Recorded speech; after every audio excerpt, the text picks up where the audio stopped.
Welcome to Man Does Tech, where I solve the problems you didn't even know you had. You start by verifying the precise quota hit and which resource triggered it. This matters because different quotas have different fixes.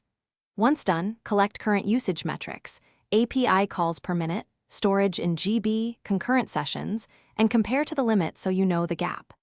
Make sure you have admin credentials, billing enabled, and a monitoring dashboard ready. These prerequisites let you change limits, request increases, or throttle traffic without guesswork. You should act on two fronts: reduce demand and request more capacity. First, deploy throttling, exponential backoff, and strict rate limits to stop new errors while preserving service. Then optimize, batch calls, add caching, trim payloads, and shift heavy jobs off-peak to lower sustained usage.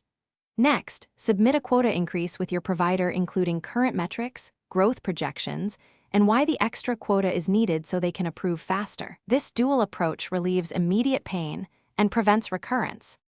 You finish by verifying that changes worked. Watch your monitoring for 30 to 60 minutes to confirm error rates drop and metrics align with expectations. Once stable, automate safeguards, alerts at 75% usage, auto-scaling policies, and scripted retries, so the issue won't surprise you again.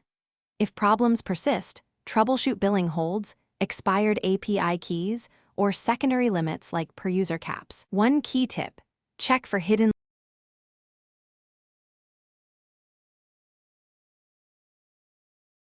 Thanks for watching. If you found this helpful, don't forget to like and subscribe.